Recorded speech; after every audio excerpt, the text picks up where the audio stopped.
Good evening and welcome to Night Callers Bigfoot Radio. You're here with your hostess, Lauren Smith. And tonight we have John Vandeventer on. He is the author of the RELICS series, and it is a great series. You guys should check it out. But before we bring him on, real quick, I do this every show, you guys. I wanted to ask that you show some love for that hardworking Night Callers crew and hit that thumbs up on whatever platform you're using to listen to the show. And don't forget to subscribe and ring that notification bell so that you don't miss the new content that I put out. Also, you guys can go to nightcallersproductions.com to check out my merch and also my awesome affiliates, which will provide you more content in between showtimes. So, without further ado, I will go ahead and bring John on. Now, John lives in Honobia, Oklahoma, which, if you guys don't know, is in the middle of nowhere, Bigfootville. So he's kind of having some signal issues right now. I think I'm gonna have to have him try again because I don't think it's working. Yeah, it was like frozen on the same screen from 5 minutes ago. So I will just sit here and give you guys some updates from the camp out while he jumps back on. So this past weekend, we had the first annual Night Callers camp out at Mcgee Creek Wildlife Management Area in Mcgee Creek, Oklahoma area. And it was a really great time. It was a small little intimate gathering of people who are all interested in the same thing. And there was no drama. There was no issues. There was just good times, lots of Squatch talk. We went hiking every single day. We went squatching at night, sat around the fire, good food, good people, and good memories. So I will let you guys know when we're going to be having another one, and I hope that you can join us. It was a really good time. We had, I was there with my kids, and the legend was there. So, next time you guys see her in person, go ahead and get her autograph. It'll make her day. Not really, she'll hate it, but my day. So, let him log back in. So we have Alan. Hi, Alan. Hi, Steven. Hey, Pyromedic. Really good to see you. I got to meet Pyromedic in person at the Oklahoma Bigfoot Symposium. That was a treat. I love meeting my people in real life. It was awesome. And he is a really great guy with a lot of really great stuff to share. Hi, Mom. And hi, Janelle. Meanail. Hi, Ellen. Mark. Hey, Mark. All right. John's back. Okay, I'm going to bring him on. Hold on, guys. Hi, John. Hey, good to see you again. Good to see you. Did you go out and put a tower up real quick? No, I just closed a bunch of windows, and yours was one of them. Oh, that's okay. I figured I'd kick you out and bring you back in. Hey, James. Okay, so I was just giving a recap of the camp out from the weekend, and I explained that you live in Nowheresville, Oklahoma. So you live in a home of the Sasquatch, Oklahoma. Yes, actually, I do, and Nowheresville is easier to pronounce, but I've never understood where you get Honubby from Honobia, but I'm not going to argue. Honobia. And you know what's funny is I actually had somebody arguing with me about that over the weekend, and I was like, oh, it's Honubia, and they're like, well, there's like 10 different ways to pronounce it, and I was like, not if you're from there. Yeah, I was like, it's Honubia. That's one of the first lessons you get when you move to the community out here. They teach you how to say it correctly. Then it took about 2 years, I think. I think that's anywhere. I think that's anywhere you move, but it's bad because I find myself correcting people all the time. They're like, yeah, I wanted to go to that Honobia conference. I'm like, Honubia. Yep. Mm-hmm. I'm not even from there. I like your hat. That's a good looking hat. You. You know, it's the one I had you autographed, and I told you I'd only wear it when I was being interviewed by you. So this is this maiden voyage here. Oh, I'm happy to hear that. Okay, so tell me, we'll start out. Tell me a little bit about with RELICS. So RELICS, it's a fiction book, but it features our favorite character, Bigfoot.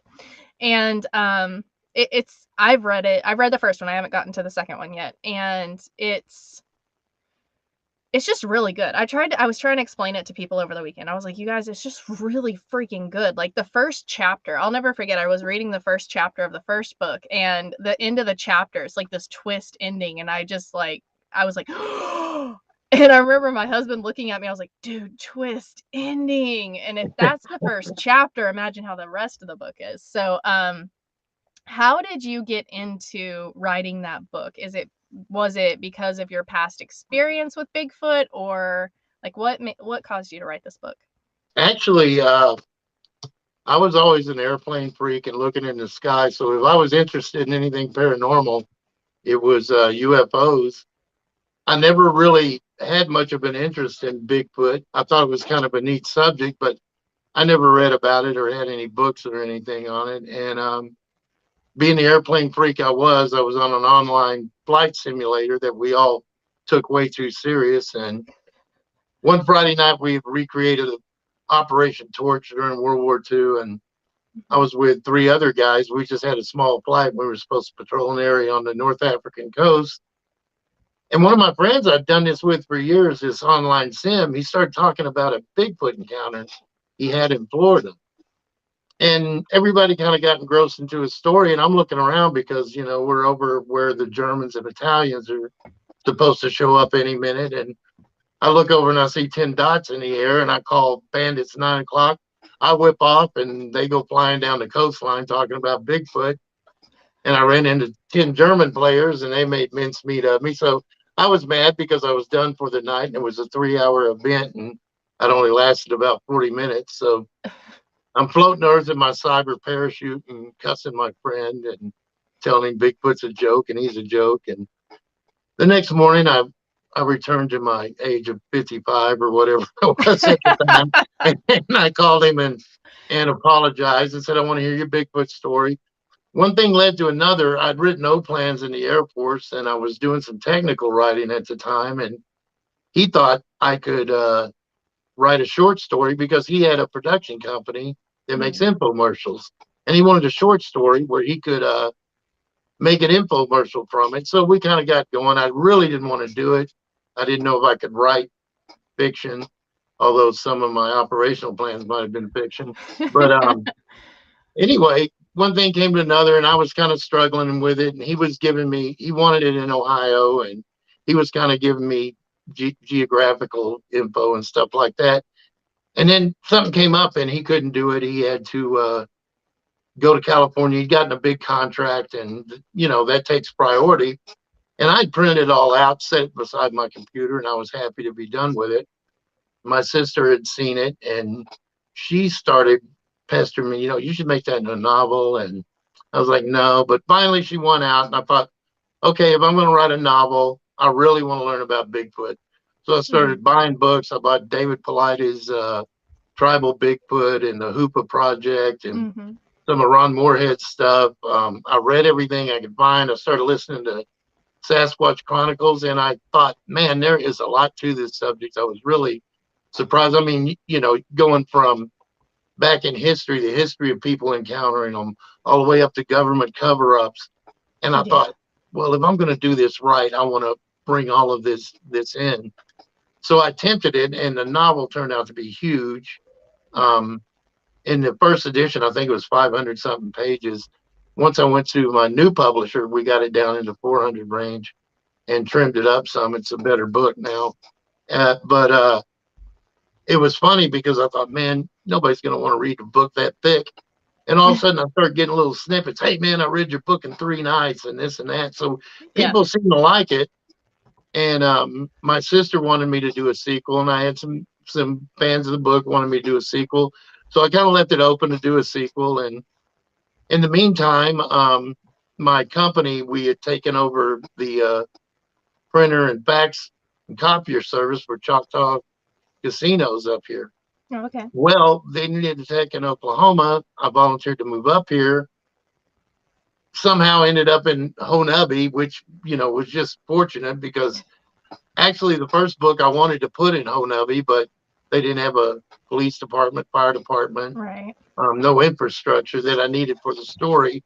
So I just picked Talahina, and so there he went. I wrote it, and then started working on the sequel, and had a couple of bad events. Lost my sister, who got me, who was the one that got me to write the book in the first place. I lost her in 2018. I lost my oldest son in 2019, and I just kind of lost interest for a while. Not to mention my hard drive crashed, and I Right. lost the whole book. And I was Oh able my to get gosh. nearly half of it back out, and I was really kind of, I was at the point where I didn't want to write again. I just wanted to be done with it. And I thought, well, I'm just going to throw this second book together and get on with my life and not look back. I was going to publish it through Amazon. And I wanted to go a different direction in book two. And I wanted to include more study on the Nephilim, the giants from the Old Testament. Right. I remember you telling me that. Yeah. So I was cruising through Facebook one night, and I got into a Nephilim page group, and there was this lady on there who was making some really good points, and I thought, wow, I want to pick this lady's brain. And so I initiated a conversation with her, and one thing led to another. And it was pretty funny because I was asking her questions about Nephilim, and for some reason she said, well, have you read my book? And I was like, no, have you read mine? And she goes, oh, have you read the book? I said, yeah, but it was a Bigfoot book, by the, and but come to find out, she's a partner in the ownership of a publishing company. And after a couple of weeks, I started asking her questions about their company and decided, yeah, I'm going to do the second book with them. And then I just slammed the brakes and I said, I'm going to redo the first book with them as well. So RELICS was redone through Empire Publishing, and it launched in second edition launched this past October 2021. And right on the heels of it, while they were doing that, I got RELICS 2 finished and got it published. It came out December 23rd, I believe, just a couple of days before Christmas. So it took 2 years to write the original novel. It took me 5 years to get the sequel done. And book 3 in the trilogy, I'm hoping to have published in August. Oh my gosh. Well, I decided, life had kind of come down to you can be a writer or you can be a copier tech, but you can't be both. So luckily I was in a position, I mean, it was just time to go. It was time to, fish or cut bait. And so I decided I'm going to take this opportunity. I'm older now. The kids are all grown. Everybody's doing well. I can apply for Social Security. And so, I'm a full-time author now. So I'm Well, what actually else? working on RELICS 3, and I'm doing more work on a new series called Shadow Chasers, which is going to be a youth series of books on Bigfoot and other paranormal subjects. Nice. And it's aimed at a customer base from about 10 to 14. And my publishing agent, she told me, she said, you get kids reading your books. And when they're young adults, I want to read, your regular novels. And, that just made a lot of sense. And the funny thing about when I changed over to Empire Publishing, the first 3 months after the RELICS book, the second edition came out, in the first 3 months, I made more money on that book than I did in the 5 previous years. So Of they're really a course. good company. They've taken great care of me. Steve and Francesca, they're kind of the heart and soul of it. I think Steve does the nuts and bolts part of the publishing, and Francesca's the author's rep. And man, she teaches you how to market. She gives you ideas. Like one idea she gave me was, John, you need to get a camera and a microphone for podcasts. And I need to, because that's why I got knocked offline. I dropped my phone. So, Well, it's okay. I mean, I so brought you I got back. to get told things twice. She found out. So, Yeah. but I appreciate her patience, and I really appreciate Empire Publishing. They've really done good by me. And if there's Yeah. any budding authors out there, that I would suggest going to Empire. No, absolutely. No, that's really great advice, because I know there are quite a few that, that write about different things, whether it's fiction or not. There's a lot of people that write about paranormals and other cryptids. So, that definitely helps. I have to say, you have a very large fan base in the chat right now. So, you done good, and so did your publishing company. Yes, they have. For instance, Miss Amanda is very proud of you. Oh. I'm wondering if it's Amanda Vandeventer. It is. And she has to be. Yeah, she's required. No, I am Amanda, darling. That's my daughter-in-law. Yes, Amanda Krill. Yeah, you have a massive following in the chat. Everybody's very, very, very proud of you and very supportive. So that's amazing. I know that I'm a fan, and I was thankful that you came on to talk about it when you first published it back before I was doing video interviewing. I was doing just audio, and now you're back with your second book, working on the third to have it released by August. That's insane. I'm really Well, proud I've of you. got more free time now. I'm not driving 300 miles a day and, Yeah. dragging in tired and trying to do it. It's actually nice. In fact, I'm really excited about this youth series, and I'm actually all my efforts on the first book in that right now. It's going to be called Shadow Chasers, and Right. the first book, of course, story is going to be in Tallahena. It's going to be a Bigfoot story, and then hope to branch out with other stuff. Right. And I'm really excited. I'm going to wind Relics up with the third book, but I'm starting a new series with some of the characters from Relics. A couple of guys are going to have to. I don't want to give too much away, but they're going to kind of be forced into looking for a new career field. And they thought, well, hey, we're good at finding boogers and taking care of that, so that's going to be their new job title. So I don't want to give away the title of the book just yet, but I'm really excited about that. It's like now that I've decided to write, there's no limit, and luckily God blessed me with a mind that can write fiction. So I don't know if that's a blessing, but it's working so far. I remember I always asked myself, why do I know so much about airplanes and UFOs and things like that? Yeah. Why am I interested in that? Why can't I be interested in something that makes me money? Well, think about it. It was my interest in airplanes that got me on that flight sim where I heard the Bigfoot story. They got this whole ball of wax rolling. So it's kind of funny. I guess after a while, I got my answers. So everything happens for a reason. I'm a firm believer in that. And I have to say that, I'm a little intimidated by a lot of airplane talk. People start naming off airplanes, and I'm like, I grew up, literally right next to an Air Force base. My whole family was Air Force. You could name a plane, and I'm like, I don't know which one that is. But I have to say, reading the book, you dumbed it down for us, and I very much appreciate that. You didn't take away from the badassery of it, but you did dumb it down to where I was not overwhelmed. So I appreciate that. Well, when you get the second book, I snuck a lot more airplanes into that one. Well, thank you for the heads up. It's sitting on my nightstand, ready to go. I just haven't, Oh, well, thank you. Yeah, of course. I'm in the acknowledgments. Yes. I'm proud of it. Okay, so you're an author, we're going to say a Bigfoot author for the purpose of this show, even though, that's right. But would you say that you're an author turned researcher? Well, I'm glad you brought that up, because I was looking where you showed me as a researcher. Now, actually, I was a bit of a researcher during the first book, and I would actually go out and things like that. Mm-hmm. But now I would say I'm leaning more toward just being an author, because, to be honest with you, when the ticks and the chiggers come out, my research ends at the edge of the road. I'm not getting out in the grass and stuff anymore.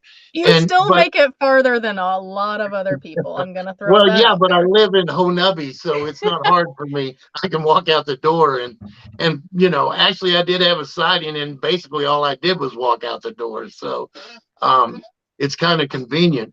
Okay, but so you're still a researcher. I would call you that. Yeah, but there's real research. You're a researcher. Evan Bailey's a researcher with the North Canadian River Project, and I think him and Troy Hudson have teamed up with Native Oklahoma Bigfoot Research Organization. Mm-hmm. Lance Hightower, he's a real researcher. Oh, Lance. I've Yeah, been blessed he's to from meet some Tulsa. real researchers. Yeah. Yeah.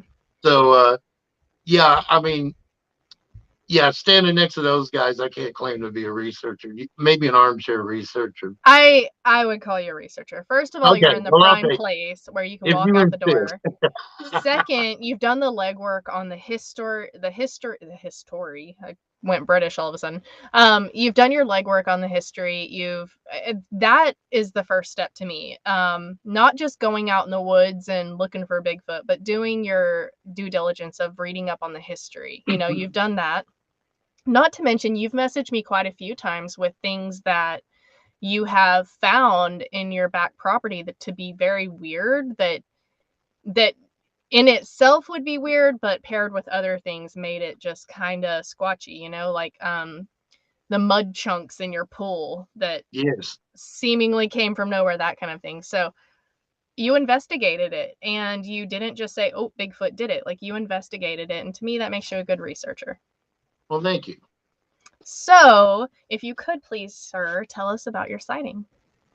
Okay, well, back to research. I just come back from Brown Springs with I've been up there with Larry James and Chuck Slabs, and they're real researchers too. Barry Coy and some other guys, and we were up there. Supposedly, there's a lot of activity up there. I'd heard about it being, so scary. People didn't want to be there in the daytime and this and that. So the first time I went up there, I took my two sons, my youngest son Trevor and my second oldest son Thomas.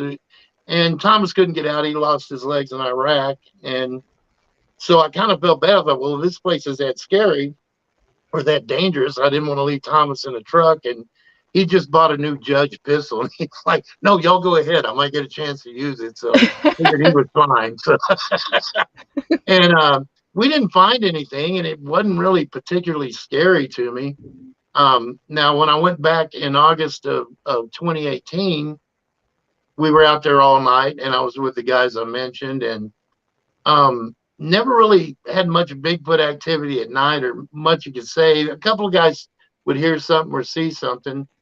And I mentioned this on a podcast last month I was on, but we heard this weird witch's cackle, and it came from where the road was. And we kind of all thought it was, well, that's kind of weird, but there's a casino just a mile or two up the road. So, anything's possible. Right. And then the weird part was we heard the cackle again about 30 minutes later, but it came from the riverside. So whatever this was went through us or by us or past us, and we never heard it. But anyway, I had a world-class case of chiggers, and I had a couple of tick bites, and one was, I didn't get the whole tick out. I think his head was still in there. I was digging around with it. Mm-hmm. And I remember just telling my wife, I was like, well, I think they're here or have been here. They're not here now. I don't think they're in Brown Springs. I'd actually been to a place in Arkansas twice with a friend of mine from Ohio. And man, that place is scary. It's Long Pool Recreation Center. Now, if you're there on the weekends and everybody's camping, it's fine. But both times, especially the last time, we got there on Saturday and everybody left Sunday morning, and we had 3 days there. And by the third day, I was ready to go home. That place gets creepy at night. We actually had a rock thrown into the fire pit, and there's nothing around. There's no human, there's no man-made light. There's nothing. This is really out in the middle of nowhere. Right. I thought that place has got something going on. And I was convinced that things may have happened at Honobia, but they were probably gone. I figured it might be a migratory thing. And I came to that conclusion on Sunday. And I think that was the 5th of August, 2018. And I walked out my door on Tuesday night, 2018. And I wanted to look at Mars. I've always been my eyes are always on the sky. I love watching the sky. Me too. And Mars was real prominent that summer. And I was looking at Mars, and I stepped around my wife's car, and I tripped the motion detector. So the lights in the carport behind me came on, and I was looking up at Mars. And I own about a 3/4 of an acre across the road, and I keep it kind of rough because the deer like it in there. But Mhm. there's a Choctaw church on the other side of it, and they keep their grass mowed down real nice. And my eyes caught movement, and I look down and I see this thing is running just right across from left to right in front of me, and it's about 100 yards away, 80 to 100 yards. And this thing ran a good 100 yards in front of me, and it had to be 4 seconds max. I mean, I have never seen anything move that quick, and I don't even know why it ran right across my line of vision. I'm thinking maybe when the light tripped, maybe it thought I would see it. I don't know, Yeah. but the thing was cooking, and I'll never forget the weirdest thing. As fast as it was running, it didn't pump its arms. It just had like kind of like a surfer stance, and that's what just that kind of gave me the creeps. I thought, man, that's weird. That is And then it creepy. leaped out of my sight, and that's the only time I saw it pump its arms. So, When of it course, I've seen a when it Sasquatch now, and I'm all excited. And I run in the house and I tell Monica, hey, I just saw a Sasquatch, and she starts staring into my eyes, and she just says, "Oh, John." And then it was about 3 months later, she had a sighting, same area, but there was two other people with her that saw it, so she wasn't hanging out alone. And then, then all of a sudden I've got a problem here. I'm trying to sell Bigfoot novels, and I've exactly. had a sighting, and what do I do? I mentioned it, and then I mentioned when I mentioned it on Facebook, Wes Germer got a hold of me, and I was on Sasquatch Chronicles so quick my head would spin, Mhm. and I was trying to tell him, well, Wes, it wasn't that big a thing. It only lasted maybe 4 seconds and it was gone. And, I didn't get scared because it wasn't running at me. And there really wasn't much of my stories, but I went on anyway.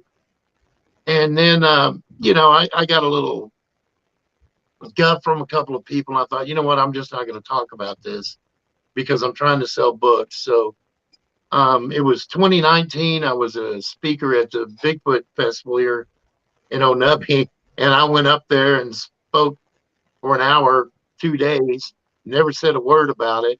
Yeah. And I had some other things happen too. And I just thought, you know, when people say, "Oh, you're just trying to sell books," and I thought, well, yes, I am trying to sell books. Mhm. But this has nothing to do with that. I mean, because you could have knocked me over with a feather when I saw the thing. When I actually saw it, and the Yeah. weird thing too is people will talk about how they don't like dogs or dogs don't like them.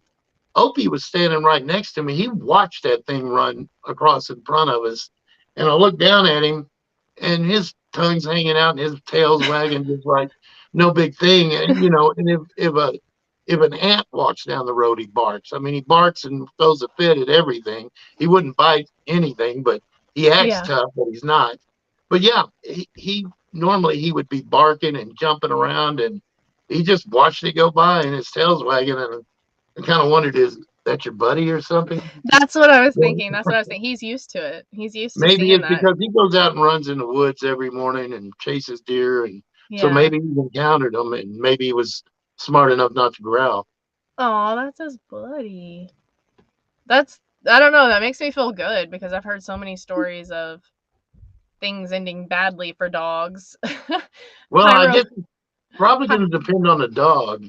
yeah, no, Um, definitely. I think it would. Pyromedic said the dog didn't believe what he was seeing either. yeah. Hey, and I want to tell you too about. I don't think we discussed this the last time I talked with you. Hmm. The lady and her husband that lived in this house before we bought it, um, she had encounters with him here, and Really? I don't think now you she told said me that.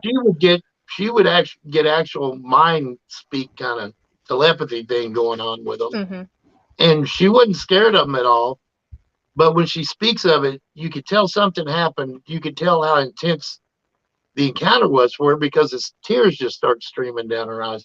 But Yeah. she's a really nice lady. Her and her husband had moved out to Tallahena. And if you're down this way, she actually opened a Bigfoot museum in Tallahena now. Oh, The okay. Chutai Bigfoot Museum. So Okay, awesome. that'll be a stop for you next time you're. Yeah, no kidding. I pass through. I take the scenic route when I go down south to my mom's house. I always sometimes on the way there I'll take the scenic route down and go through Talihina. So yeah, I'll definitely have to stop in there. That sounds amazing. That sounds amazing. Okay.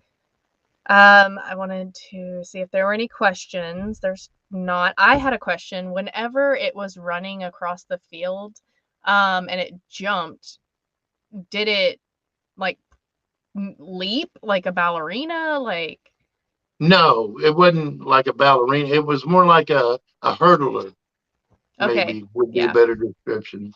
because it was mid run. Okay. Yeah, and it pumped its arm. Then its arms came into motion, and yeah, it didn't do like a.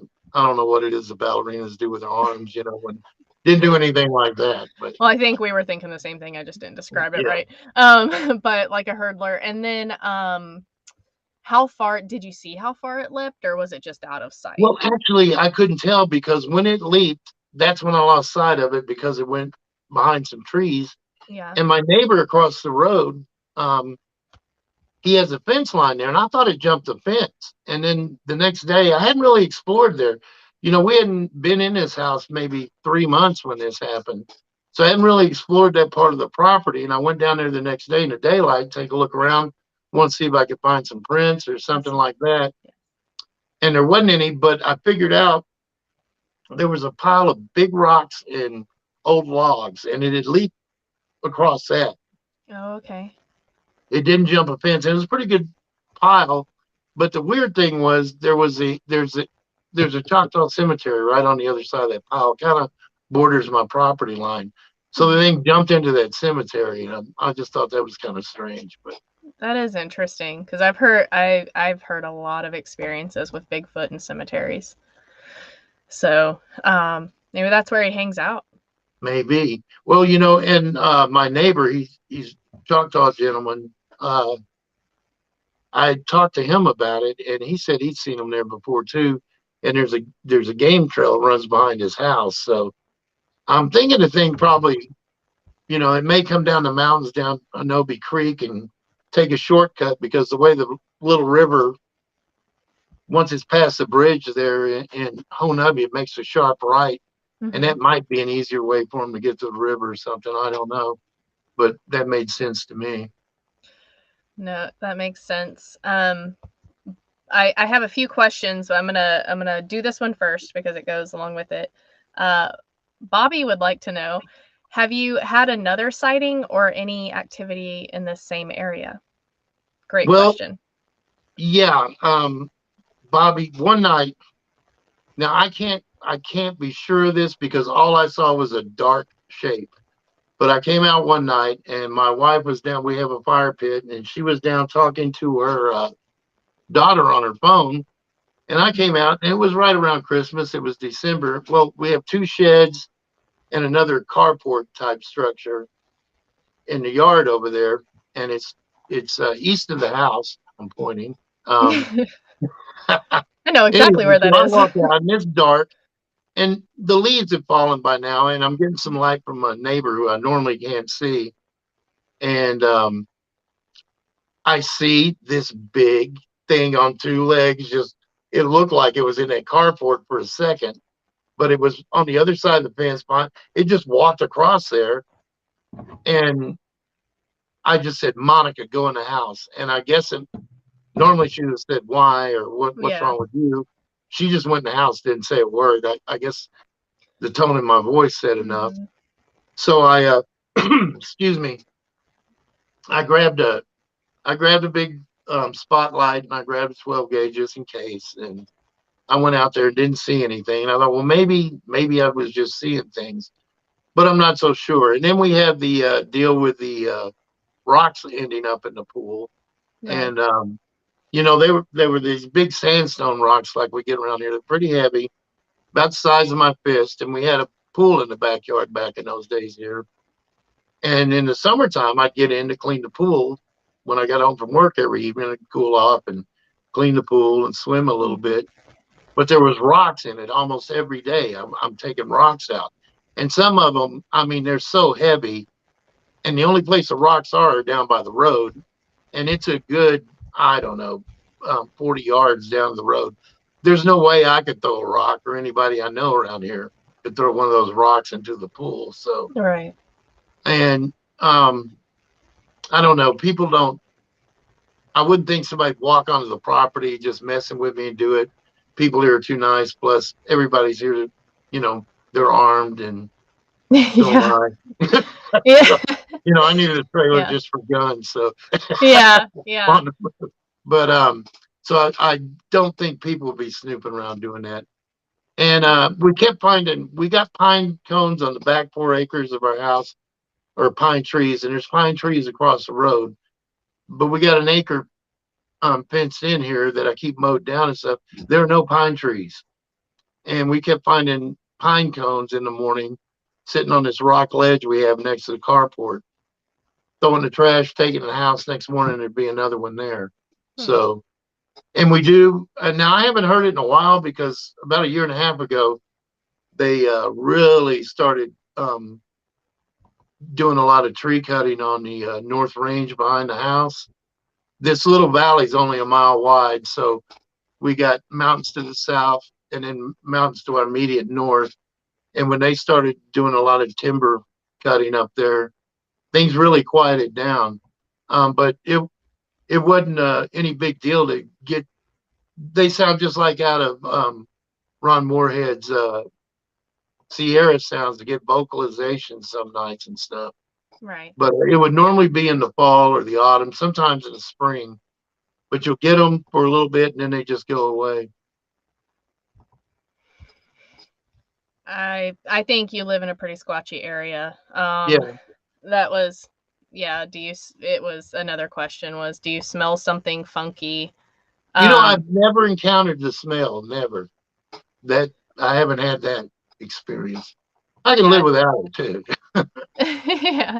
It was. Have you ever encountered anything smelling funky or howls? So. Just on the way to the shower.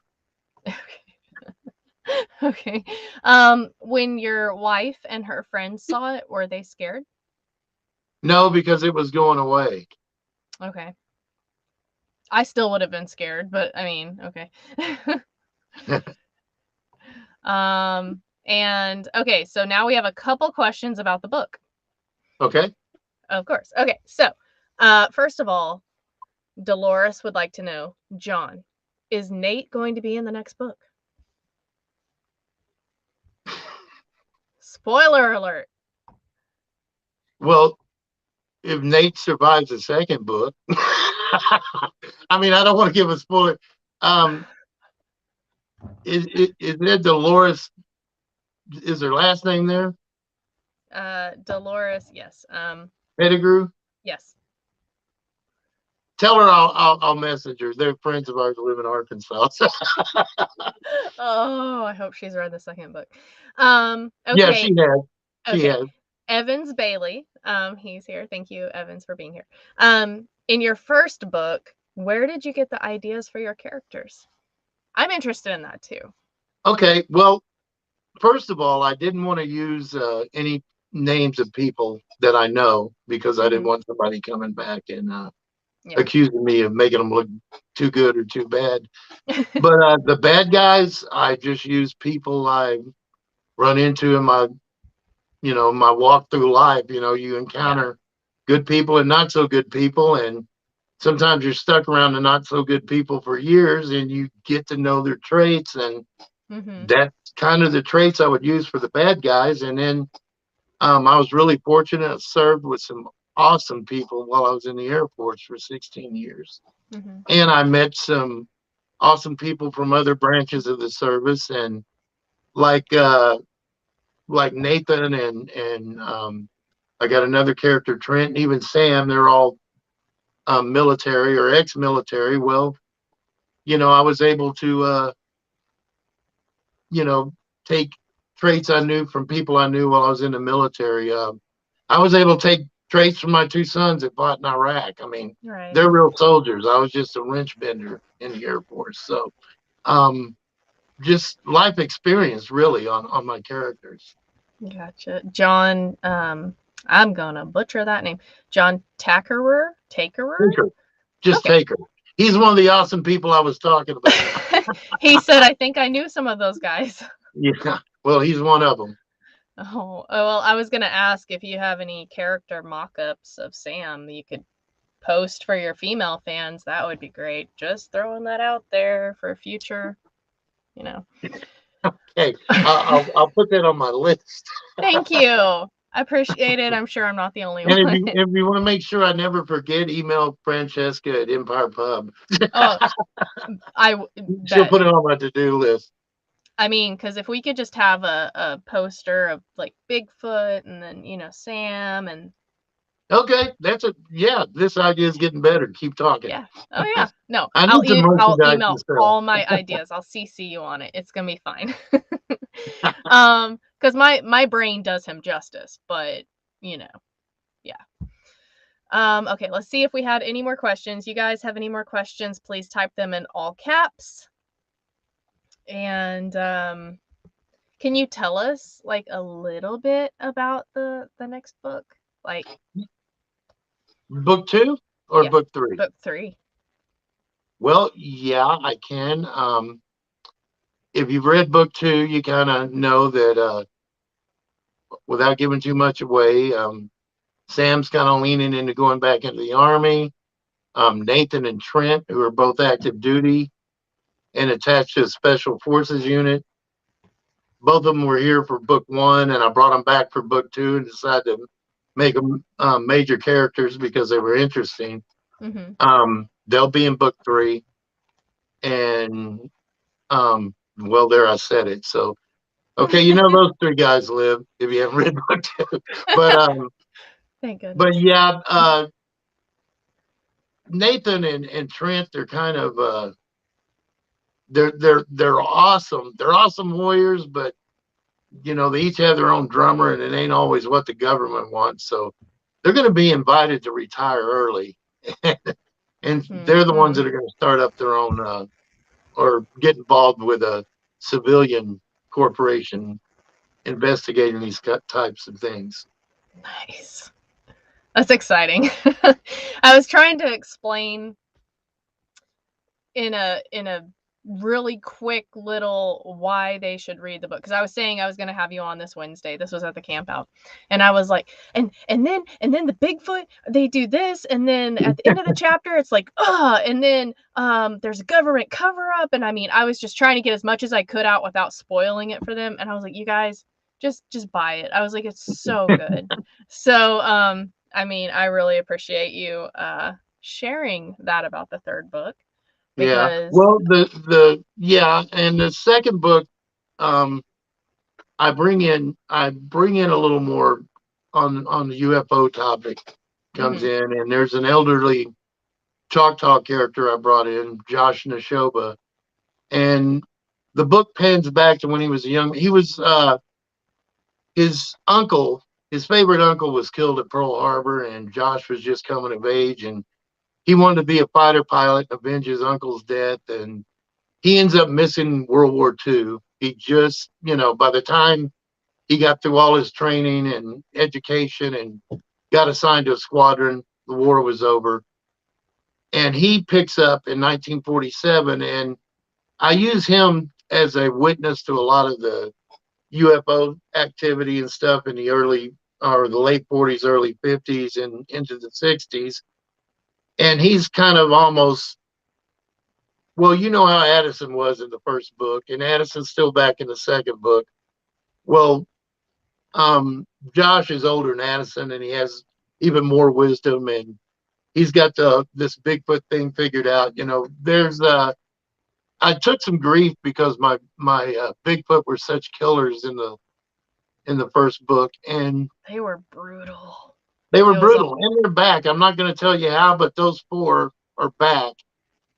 But I've also, this time, there's a reason to regenerate it, and I don't want to give it away. But they're different from your natural Bigfoot. And there's natural Bigfoot, and there's these things called the RELICS. And the RELICS, they may look like a Bigfoot, a little bigger, a little stronger, much meaner, more on the evil side. Mm-hmm. Well, we're going to have in the second book, I have regular Bigfoot clans like in the Kiamichis and the Winding Stair Mountains and things like that. So Mm-hmm. I branched it out a little and um, refined the story a little more. And Oh, that's as far as I'm going to go. there's one scene in the first book, and it's like missing 411 type Bigfoot meets Sons of Anarchy. Yeah, yeah, yeah. It is awesome. I remember reading it, and it was just like watching a gnarly action movie. I was like, oh, like, because I loved it though. I mean, it gets violent, and if you have an extremely fertile imagination, but I loved it. So Well, I'm for glad all you of you did. that think it's a girly Bigfoot book, it's really not. It is awesome. I was So, surprised how many female fans the book has. oh my gosh. I thought it'd I be more men, but women seem to like it more than men do. You have a lot of female. I mean, you have an even mix here in the chat, but I mean, I really enjoyed it. I think it's Sam. No, I'm just You think kidding. it's Sam? No, I think it's just a really well written book. Well, thank you. Of Now, you know course. what? I did pattern one character on somebody I know specifically, and that was Krista's father, Mike, the big Mhm. guy Yeah. that just kind of loved to terrorize you in a fun sort of way. Yeah.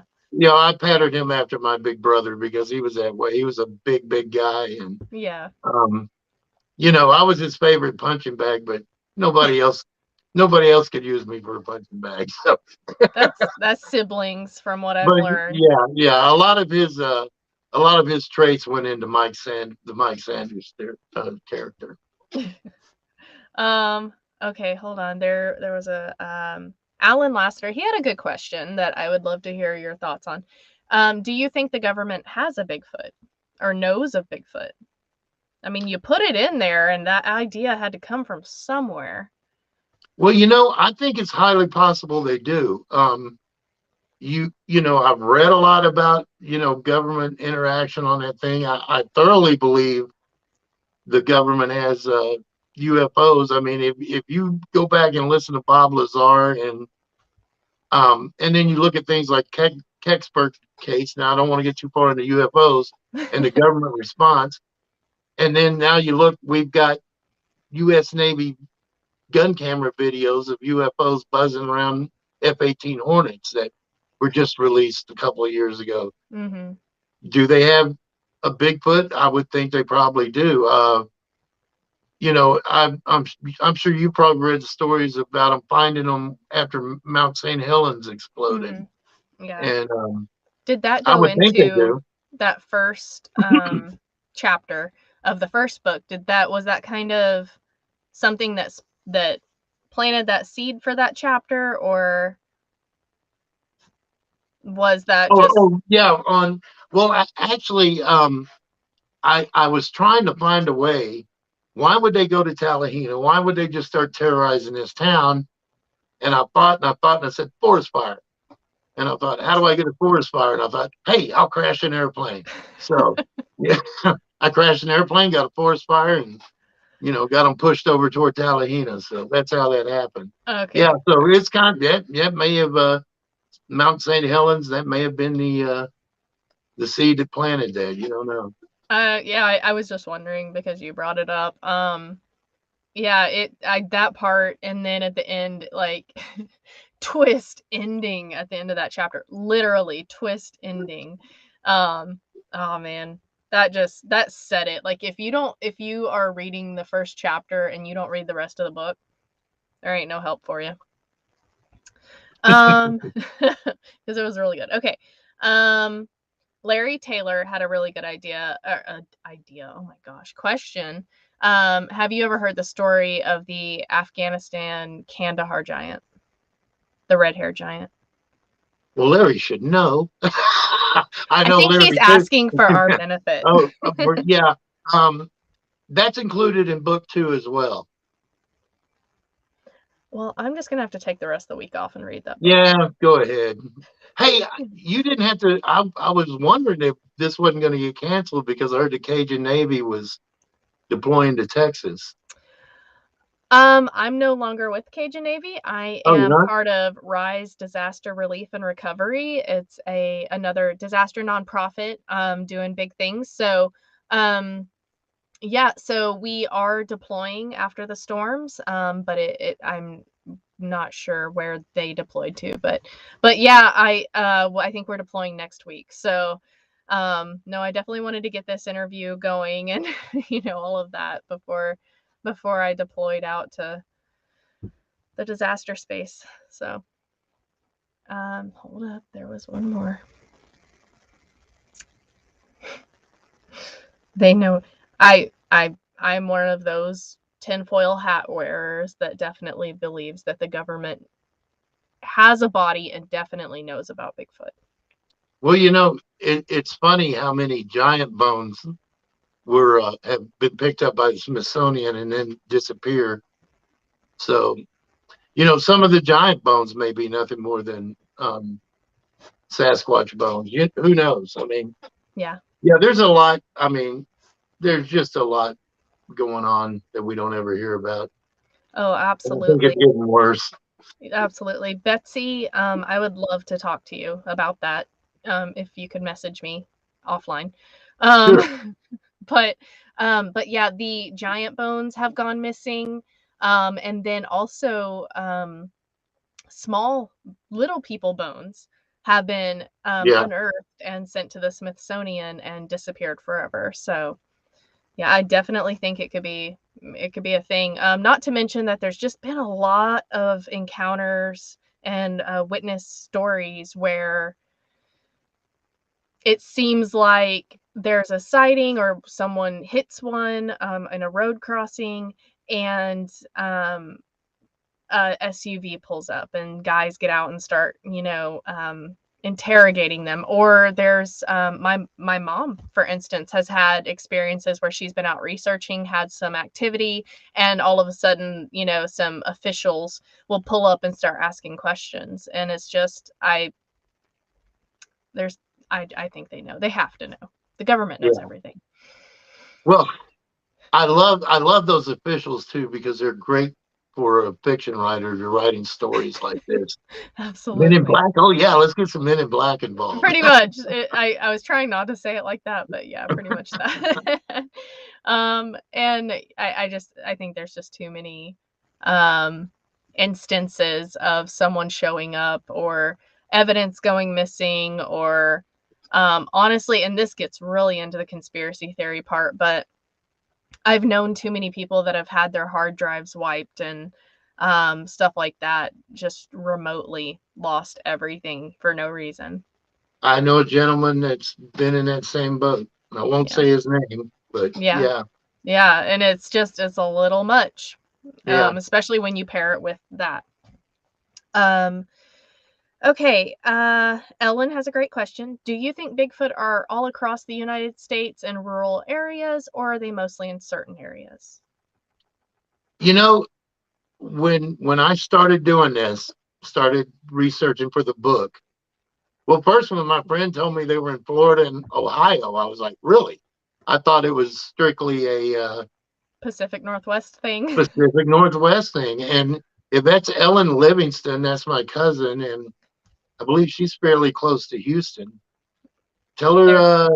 tell her and David to go camp out in Sam Houston National Forest one That's what I weekend. was about to say. You guys go hit up Sam Houston and just stay for the night. Yeah, In the middle of the week. I think they're probably around more than people know. Um, when you start, looking at when you start researching and you just the stories and going back and finding, paper stuff from newspapers in the early 1900s and late 1800s. I mean, this thing has been everywhere. So many of the Native Yes. American tribes have names for them, and they're part of their oral histories. And it's just, Yeah. I was shocked just how spread out the phenomenon is. It really is. So I tell people, I'm like, I have an international podcast on Bigfoot, and people are like, "Oh, okay." And then that sets in that I said international, and they're like, Yeah. "What?" And I'm like, Australia, Ireland, England, Canada, British Columbia, down in South America, literally internationally, these things are everywhere. They're in China. I haven't had anyone from China on, but they're over, you know, in Asia. They're everywhere. Russia. I haven't had I anyone from have Russia on a either. I have a Facebook friend from Holland, and her name's Dutchie. But she's out almost every weekend. She's like, you know, like Evans Bailey and those guys, you know, Yes, they're and dedicated. out there every weekend, you know, in the weeds, just looking Mhm. for something, you know. Yeah, but you're In right in Holland, that this dates back so far, and if you the farther you go back, it turns into the wild yeah, man, hairy man. That's what it was called back then. But if you go back, Marvin Leeper actually taught me this fact. He's another author, and he said, you know, whenever the Native Americans were on the Trail of Tears, what they would do sometimes to kind of entertain themselves they would tell stories, and it was that oral tradition, and actually they would tell of Bigfoot. And so as devastating as the Trail of Tears was, one of the silver linings out of it was that those oral traditions were kept alive, and those stories were kept alive through that oral tradition, and now we have these stories today. yes. And it's amazing how many stories there are. Have you ever seen the podcast about the Navajo Rangers? Yeah. Oh, Oh I man, have that I have heard of it, and if you have access to that, can you please send it to me, I'll because look I for it. have looked for it and I cannot find it. I mean, it's like it's like every day they're on the Skinwalker Ranch or something. Yes, I have heard of it, and people have asked me to, you know, contact them and have them on and all of this, and I have not been able to track that information I'll down. see. So I'll see if I can find the documentary I watched on them. And yes, that's the they're the documentary. Yeah. nicest guys too, and they're so just easygoing and laid back, Hmm. and the stuff they've encountered, and the things they've seen, it's just it's it's mind blowing. And you would think, man, some people might go crazy encountering all the things they have, but and they're Yeah. just laid back and easygoing. But yeah, I'll look for it, and if I can find it, I'll Yeah. send it to I you. appreciate it if you just have it handy, you know. Yeah, Um so hold on. Had someone say they stayed 3 days in Sam Houston, but they didn't have any luck. But 2 of those days were under a tornado watch, so that could have had something to do with it. I bet the Bigfoot had gone to ground. Um, I've had some people that I know have a lot of luck in Sam Houston, and others have none. I think it just depends when you go. Um, yes, helicopters. I will say, back to the conspiracy theory part, helicopters. My mom used to have a lot of low flying helicopters over her house whenever she would have had action around her house. So really. yes, Where, that was. now, And where do y'all live? Where does your mom live? she lives in deep East Texas. Oh, okay, okay. So What? she lives around Nacogdoches now, but Okay. she lived around Lufkin at this time. Oh, okay. And actually, she's had it in both places, and she's had squatchy experiences in both places. She's had sightings in both places, actually, and she's had the low flying helicopters. Really? Well, Black. I figured out after I started writing the book why my sister was so insistent on it, because they had encounters in White County, Arkansas, where she lived, Mm-hmm. and they never said anything for years. And here's something funny. Recently, there's been talk of a Bigfoot or some kind of creature out around El Paso, Texas. Hmm. And I remember my brother I was telling you about earlier. He was 10 years older than me, and he got a scholarship to UTEP to play football.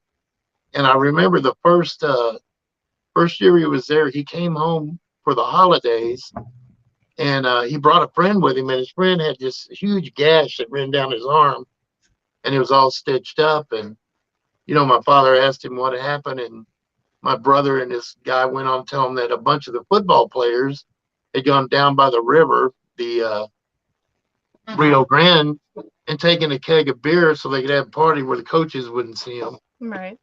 And he said this thing was massive and just came out of the dark and attacked them and was throwing, 250-pound football players across the desert. And my brother got under a van, and he said the thing started lifting the van up to get at him, and he rolled out. And he says, as quick as it happened, his friend was one of the ones that got picked up and thrown, and he got a gash in his arm.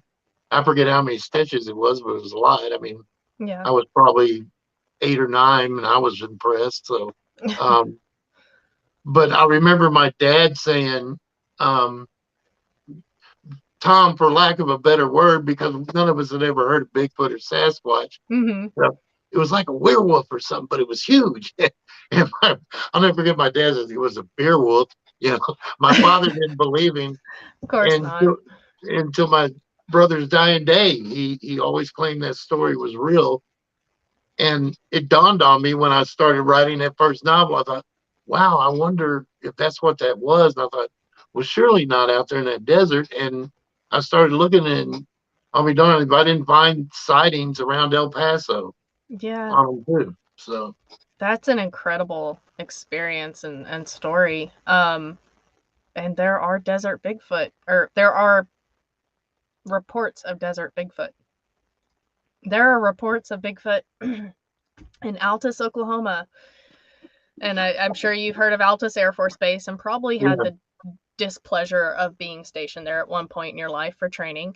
But Altus, Oklahoma is one of the flattest places on the planet. And around that area, there have been a lot of reports of Bigfoot. And people are like, I don't understand how, because you can see, like, if your dog goes missing, you can see the dog walking for 2 days because the land is so flat, right?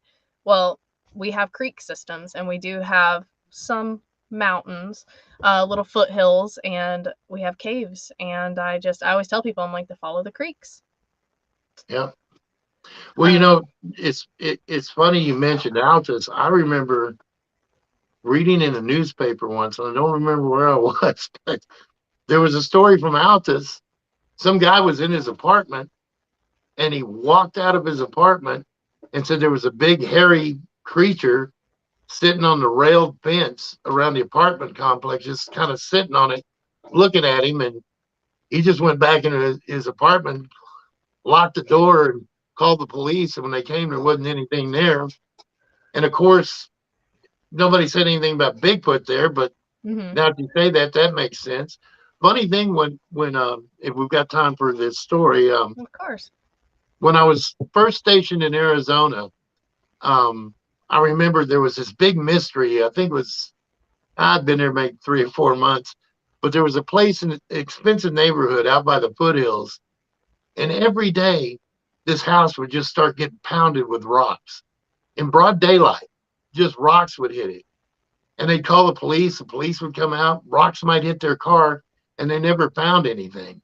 And I remember one evening actually watching the news. They had a live news crew there, and rocks were hitting police cars, rocks hit a cameraman, rocks were hitting all, and they had cops everywhere, and they poured down into the little washes and never found anybody.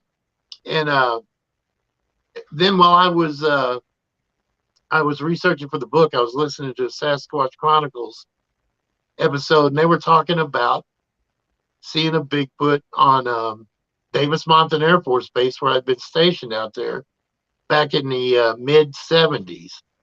And then I started thinking, okay, they're seeing Bigfoot, they're getting hit with rocks. Mm-hmm. I kind of wondered if you know, it was the weirdest thing though, because I kept expecting, especially with the news crew there, I thought they were going to bring a couple of kids out any minute, that they Yeah, caught throwing yeah. all those rocks, but they never found anybody, and finally it just petered out. It is time, everybody, for Lauren's daily blessing. A lot of people think that Bigfoot are primates, and at this time, we should all be thankful that Bigfoot throws rocks instead of poop. Because that could have been real bad. Yeah, No, I've heard so many different places you would never think Bigfoot could exist, and I've heard of the rock throwing too. At Fort Sill Air Force Base, there's been rock throwing. really. Yeah, and so around Fort Sill, or Air Force Base, Fort Sill Army Base, Around Fort Sill, there's Medicine Park and the Wildlife Refuge and all that's right there.